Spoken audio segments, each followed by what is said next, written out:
நீங்கள் பார்த்துக் கொண்டிருப்பது உங்கள் விஜய். நந்தினி, கதவை திறம்மா. அக்கா ப்ளீஸ் கதவை திறங்க. நந்தினி, எங்க பேச்ச கேளுமா. ஏதாவது பதில் பேசு நந்தினி. அக்கா, இந்த மாதிரி பண்ணாதீங்க. இங்க பாருங்க, வெளியில எல்லாருமே டென்ஷனா இருக்கும். ஒரு தடவை கதவு திறங்களே.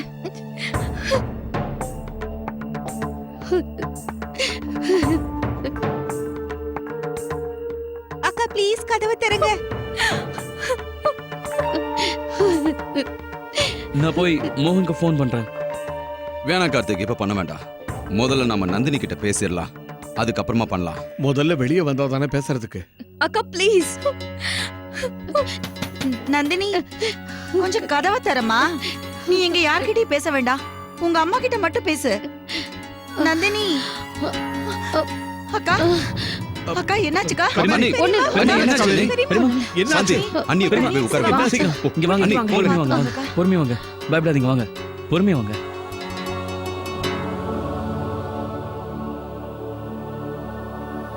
அக்கா, நீங்க ஒன்னும் கவலைப்படாதீங்க. அர்ச்சனா மேல எந்த பழியும் வராது. இதுல அவ தப்பு எதுவுமே இல்லையே. தப்பு பண்ணது அவங்க வீட்ல எல்லாரும் தான். முதல்ல அவங்க இந்த கல்யாணத்துக்கு ஒத்துக்கிட்டு இருந்திருக்க கூடாது. அப்புறம் ஏன் ஒருத்தருக்கு மேல ஒருத்தர் எல்லாரும் சரின்னு சொன்னாங்க? இப்படி பேசினா கடைசியில அர்ச்சனா மேலதான் பழி விழும். ஏன்னா அவ தானே ரெண்டு பேரையும் சேர்த்து வச்சா. ராதிகா, இப்ப எதுக்கு பழைய விஷயங்களை பேசிட்டு இருக்க? மோகனுக்கும் நந்தினிக்கும் கல்யாணமாகி ரொம்ப நாள் ஆகுது இல்லையா? அதுவும் இல்லாம எல்லாரும் சந்தோஷமா தான் இருக்காங்க. அது மட்டும் இல்லாம எல்லாரும் பரிபூர்ண சம்மதம் சொல்லிதானே இந்த கல்யாணம் நடந்தது. இந்த நேரத்துல அர்ச்சனா மேல பழி போட்டாங்கன்னா வீட்ல இருக்கிற எல்லாரும் அவளுக்கு தான் சப்போர்ட் பண்ணுவாங்க. எதுக்காக அர்ச்சனாவை தனியா குற்றம் சொல்ல போறாங்க? ஆமாமா, பாட்டி சொல்றது ரொம்ப கரெக்ட். நீங்க அர்ச்சனாவை நினைச்சு ரொம்ப டென்ஷன் ஆகாதீங்க. அவங்க அவளை பாத்துக்குவாங்க.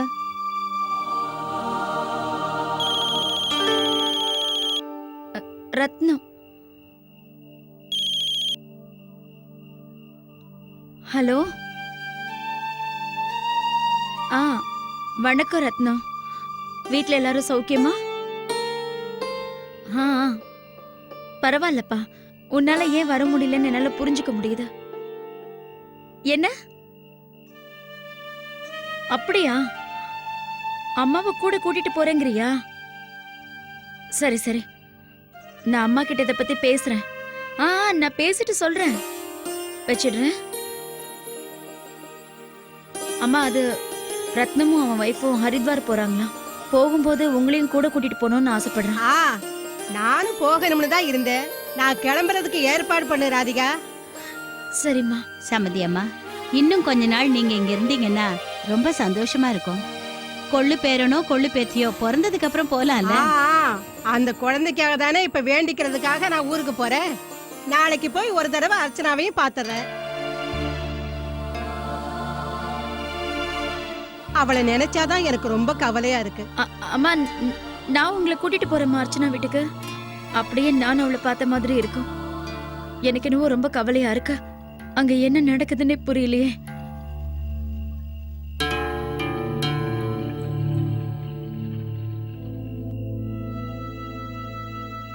அக்கா, இப்போ உங்க உடம்பு பரவாயில்லையாக்கா? டாக்டர் ஏதோ பேஷண்ட் அட்டன் பண்ணிட்டு இருக்காரு. 2 நிமிஷம் கழிச்சு கால் பண்ண சொல்லிருக்காரு. அப்போ டாக்டர் துஷ்யந்துக்கு ஃபோன் பண்ண. வேண்டாம் ராஜசேகர், நான் இப்ப நல்லா தான் இருக்கேன். டாக்டரை எல்லாம் கூப்பிட வேண்டிய அவசியம் இல்லை. அம்மடி சாந்தி, யாராவது போய் நந்தினிய பாருங்க. நந்தினி நல்லாதான்க்கா இருக்கா. லக்ஷ்மி அங்க அவளோட தான் இருக்கா. உங்களுக்கு நம்ம நந்தினிய பத்தி தெரியாதா? கோவம் வந்ததுன்னா இப்படிதான் கதவை சாத்திக்கிட்டு உள்ளேயே உட்காந்துருப்பா. அப்புறம் கொஞ்ச நேரத்துக்கு அப்புறம் அவளே வந்து உங்ககிட்ட பேசுவா. இப்ப எதுக்காக கோவம் வரணும்? அக்கா எப்படி வேணாலும் இருக்கட்டும், ஆனா கொஞ்ச நேரம் நந்தினியை யோசிக்க விடுறதுதான் நல்லது. விஷயம் என்னன்னா, இப்ப நம்ம அவளை வற்புறுத்துறது சரியா இருக்காது. வற்புறுத்தலன்னா அதுவும் பெரிய தப்பு தான். பொண்ணு தப்பான விஷயத்துக்கு ஆசைப்பட்டிருக்கா, அதுக்கு நீங்களே இப்படி ஒத்துக்கிட்டீங்க.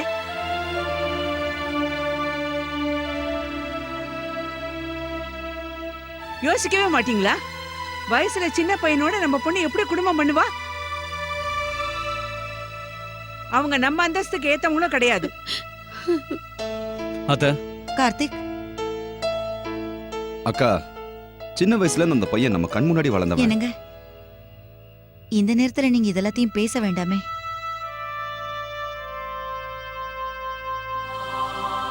இங்க பாருங்கக்கா, எல்லாமே சரியாயிடும். இல்ல சாந்தி, நான் யோசிச்சது ஒண்ணு, நடந்தது ஒண்ணா இருக்கு. இப்படி கண்ணீர் விடுறதால நடந்த தப்ப யாராலையும் மறைக்க முடியாது. எனக்கு என்னமோ இப்ப இதெல்லாம் பேச வேண்டாம் தான் தோணுது. பெரியம்மா கொஞ்ச நேரம் ரெஸ்ட் எடுத்துக்கிட்டுமே. இங்க பாருங்கண்ணா, நீங்களும் கொஞ்ச நேரம் ரெஸ்ட் எடுக்கிறது நல்லது. பெரியம்மா, நீங்க இப்ப டென்ஷன் ஆகாதீங்க ப்ளீஸ். நீங்க நினைக்கிற மாதிரி பெருசா எதுவும் இருக்காது. புருஷன் பொண்டாட்டிக்குள்ள சின்ன பிரச்சனை ஏதாவது ஏற்பட்டிருக்கும், அது சரியாயிடும். ஆண்டவன் புண்ணியத்துல அது சின்ன பிரச்சனையாவே இருந்துட்டு போட்டும். அத்த, நீங்களும் போய் ஓய்வு எடுத்துக்கோங்க. ஆ,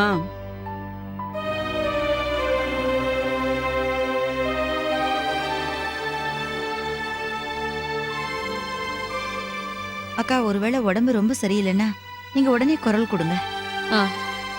நீங்களும் போய் படுத்து தூங்குங்க. ரொம்ப நேரம் ஆயிடுச்சுல்ல. ம்.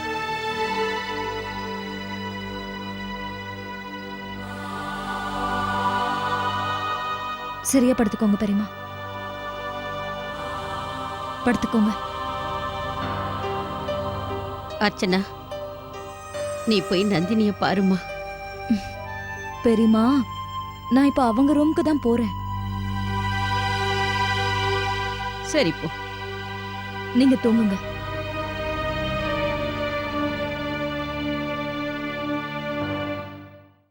அக்கா ப்ளீஸ் அழாதீங்கக்கா.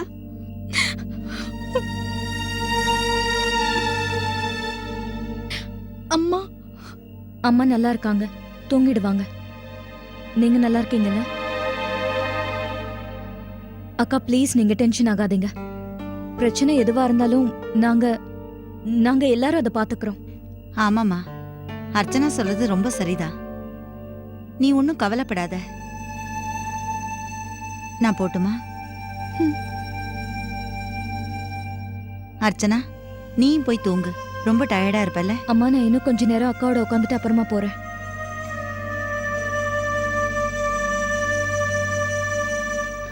வா லட்சுமி.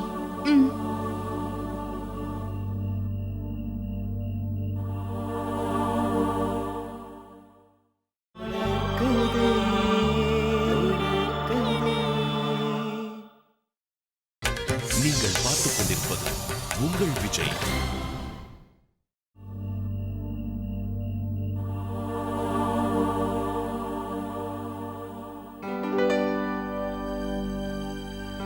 அக்கா, நாங்க எல்லாரும் உங்க கூடவே இருப்போம். அதனால நீங்க தேவையில்லாம டென்ஷன் ஆகாதீங்க. அர்ச்சனா, நாம இத பத்தி இன்னைக்கு பேச வேண்டாம். நீங்க படுத்து தூங்குங்க. நாளைக்கு நிதானமா அமைதியா உட்காந்து எல்லாத்தையும் பேசிக்கலாம். சரியா? படுத்துக்கோங்க. படுங்கக்கா.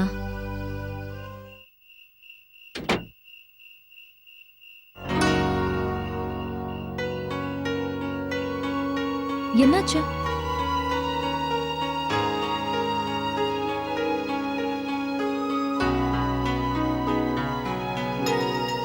தூக்கம் வரல, அதான் வந்தேன். தம்பி, உன்னை பத்தி எனக்கு தெரியும்பா. இந்த கல்யாணத்துக்கு நிச்சயமா நீ ஒத்துக்கிட்டு இருந்திருக்க மாட்ட. உன் பொண்ணு நந்தினிய எதுக்காக அப்படி ஒரு குடும்பத்துல கொடுத்த? அக்கா, முதல்ல எனக்கு சம்மதம் இல்லதான். நந்தினி கல்யாணத்துக்காக ஏகப்பட்ட சம்பந்தம் பார்த்தோம். ஆனா எந்த மாப்பிள்ளையும் எனக்கு பிடிக்கல. சில பேர் பணத்துக்காக சம்மதிச்சாங்க, சில பேர் நந்தினியை பார்த்து பரிதாபப்பட்டாங்க. அவளுக்கு நல்ல சம்பந்தம் எதுவும் சரியா அமையலக்கா. ஒருத்த மனைவியை இழந்தவனா இருக்கா, இன்னொருத்த குழந்தையோட வந்து நிக்கிறான், ஒருத்த 20 வயசு பெரியவனா இருக்கா. இப்ப நீங்க பார்த்து வச்ச மாப்பிள்ளை மட்டும் எப்படி இருக்கானா? அக்கா, அந்த பையன் நந்தினி மேல ரொம்ப பாசமா இருக்கான். நந்தினியும் அவனை மனசார விரும்புறா. நம்ம கார்த்திக்கோட ஃப்ரெண்டு வேற. கார்த்திக்கும் அர்ச்சனாவும் எங்களுக்கு புரிய வச்சாங்க. இந்த பையனால மட்டும்தான் நம்ம நந்தினிய நல்லபடியா பாத்துக்க முடியும். 2 பேரும் மனசார விரும்புறாங்க, சந்தோஷமா வாழ்வாங்க. கார்த்திக்கும் அவன் பொண்டாட்டியும் அவங்க உன்னை சமாதானப்படுத்திட்டாங்களா? அதனால தான் இந்த கல்யாணத்துக்கு நீ ஒத்துக்கிட்டியா? இந்த பசங்க என்னடா பெருசா உலகத்தை பார்த்திருக்காங்க? அவங்க நமக்கு சரியது தப்பு சொல்லி கொடுக்குறாங்களா? பசங்க பேச்ச கேட்டுக்கிட்டு நீ ரொம்ப பெரிய தப்பு பண்ணிட்ட தம்பி.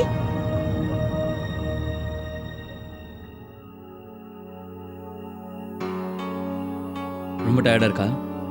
அப்படியெல்லாம் இல்ல, தலை கொஞ்சம் லேசா வலிக்குது. வா, நான் தலைக்கு மசாஜ் பண்ண. வேண்டாம் வேண்டாம் வேண்டாம், நீங்க தூங்குங்க, ரொம்ப நேரம் ஆயிடுச்சு. இன்னைக்கு எவ்வளவு பிரச்சனை இல்ல. கண்ணுக்கே தெரியாம பிரச்சனை எல்லாம் எவ்வளவு பெருசாயிடுச்சுல. அக்கா அமைதியா இருந்துட்டாங்க. மோகனும் ஒரு வார்த்தையும் பேசல. இப்ப அக்கா வீட்டுக்கு திரும்பி போக மாட்டேன்னு சொல்றாங்க. இதை பத்தி தெரிஞ்சிருந்தா முன்னாடியே நான் மோகன்கிட்ட பேசியிருப்பேன். ஷோர் இது சின்ன மிஸ் அண்டர்ஸ்டாண்டிங்கா தான் இருக்கும். சீக்கிரமாவே சரியாயிடணும். சீக்கிரம் சரியாயிடுச்சுன்னா சந்தோஷம். எல்லாம் சீக்கிரம் சரியாயிடணும். இப்ப எதையும் சொல்ற நிலைமையிலயோ பேசுற நிலைமையிலயோ அக்கா இல்ல. நாளைக்கு எழுந்து என்ன சொல்றாங்கன்னு பார்க்கலாம்.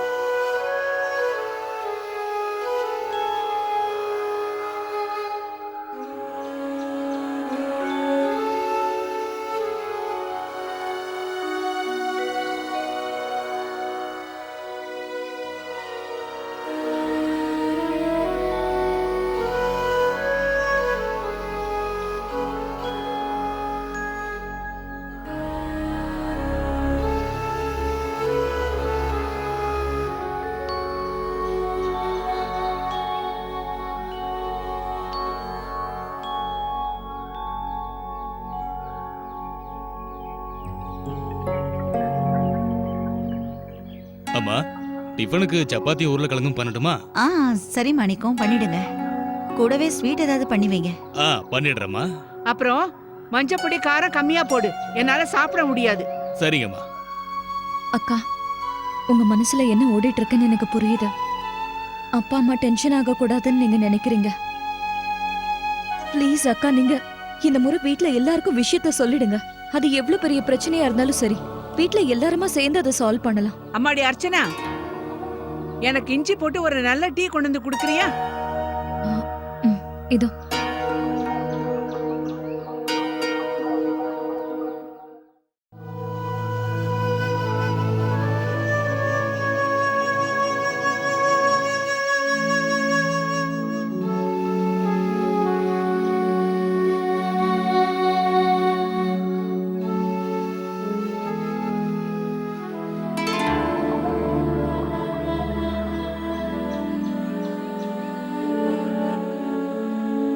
மோகன்,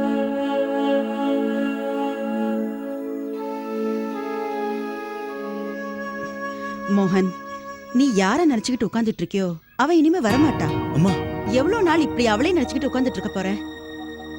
நான் உன்கிட்ட முதல்லயே சொன்னேன், அவங்களுக்கும் நமக்கும் எந்த பொருத்தமும் இல்ல. ஆனா நீ தான் என் பேச்ச கேட்கல. நீ இனிமே அவளை மறந்துடுறா. அவளுக்கு அவளோட வீடுதான் முக்கியம். முன்ன மாதிரி அவளுக்கு ஆடம்பரம் கிடைச்சிருச்சு. இதுக்கு மேலேயும் அவ இந்த வீட்டுக்கு வரமாட்டா. அப்படிலாம் இல்லம்மா. என் பேச்சே கேட்காத, ஆனா பாத்துக்கிட்டே இரு. நான் என்ன சொல்றேனோ அது நிச்சயமா நடக்கும்.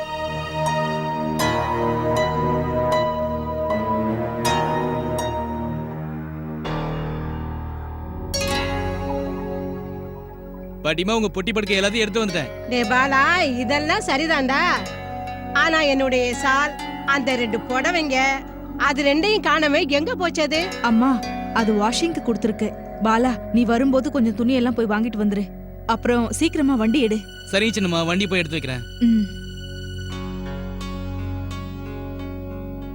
எனக்கு யார் சாப்பாடு செய்வாங்க? வந்தனவால செய்ய முடியாதே. அம்மா, நான் சமைச்சு கொடுக்கறேன். நீங்களும் அக்காவும் அர்ச்சனாவை போய் பார்த்துட்டு வர்றதுக்குள்ள நான் எல்லாத்தையும் தயார் பண்ணி வச்சிடுறேன். அந்த கடவுளோட கிருபையால எல்லாம் நல்லபடியா இருக்கணும். நந்தினி விஷயத்தால அவங்க வீட்ல எல்லாரும் ரொம்ப இங்க கவலையா பாருமா, இருப்பாங்க. நீ ஒன்னும் கவலைப்படாத ராதிகா. சீக்கிரமா வீட்டுக்கு திரும்பி வந்துருங்க. நீங்க வந்ததுக்கு அப்புறம் தான் சம்பந்தியம்மா ஊருக்கு போனோம்ல. சரிம்மா, கிளம்பலாமா? போலாம். சரிம்மா, பாத்துக்க சுகன்யா, நான் கிளம்புறேன்.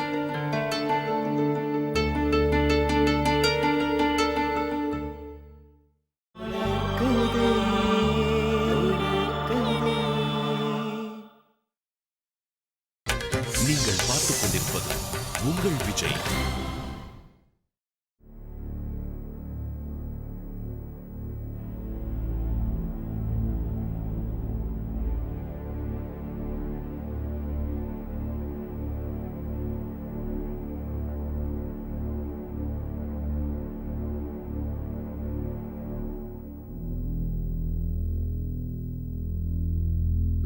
அப்பா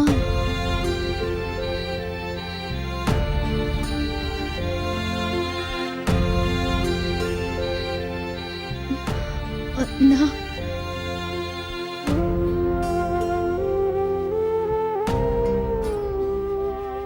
என்னாலதான் உங்களுக்கும் அம்மாக்கும் ரொம்ப கவலை வந்துருச்சுல்ல. என்ன தயவு செஞ்சு மன்னிச்சிருங்க. நான் உங்க யாரையும் கவலைப்பட வைக்க கூடாதுன்னு நினைச்சேன். என்னால யாரும் சிரமப்படக்கூடாதுன்னு நினைச்சேன். அதனாலதான் நான் மௌனமா இருந்துட்டேன்.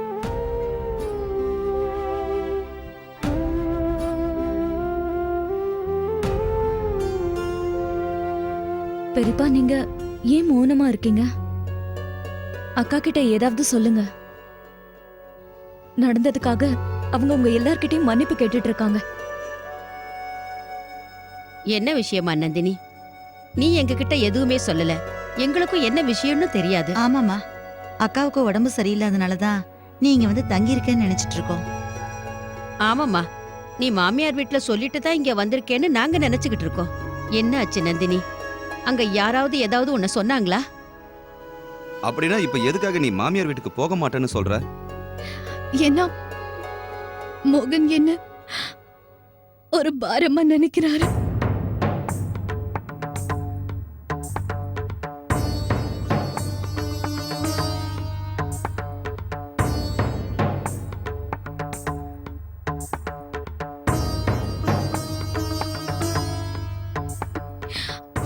அவருக்கு நான் வெறும் கடமைதான். அவர் ஒரு கடமையை தான் நிறைவேற்றுறாரு. அங்க ஒவ்வொரு நிமிஷமும் என்னோட ஊனை எனக்கு நினைவுக்கு வருதுப்பா. அதை என்னால தாங்கிக்கவே முடியல. போக போக எல்லாம் சரியாயிடும் தான் நானும் அமைதியா இருந்தேன். ஆனா எதுவுமே சரியாகலப்பா. ஒருவேளை எப்போ சரியாகாதுன்னு நினைக்கிறேன்.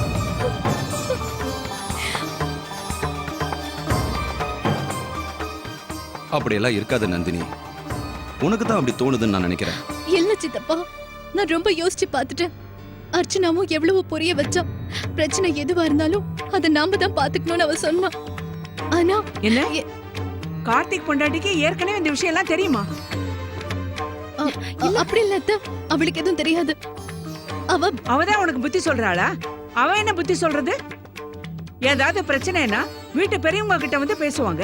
உங்க அம்மா கிட்ட நீ சொல்லி இருக்கலாம். அம்மாவுக்கு அப்பா உடம்பு சரியில்லாம இருந்தது. இல்ல உங்க சித்தி கிட்ட வந்து சொல்றது. இந்த அர்ச்சனா என்ன பண்ணிட போறா? அவதான் உனக்கு இப்படி ஏடா கூடமா ஒரு கல்யாணம் பண்ணி வச்சிருக்கா. அதனாலதான் நீ இவ்வளவு அவஸ்தைப்பட்டுக்கிட்டு இருக்கா. பாவம், வயசுல சின்னவனை கல்யாணம் பண்ணிக்கிட்டா தப்பு ஒண்ணு இல்லைன்னு அவதானே உன்னை ஊக்கப்படுத்தி இருக்கா. இப்ப பலன் எப்படி இருக்குன்னு பார்த்தா இல்ல. புத்திசாலி மருமகளா இருந்திருந்தா ஆரம்பத்திலே உன்னை தடுத்திருக்கணும். உன்னோட குடும்ப வாழ்க்கை இப்படி பாழாயிருக்காது.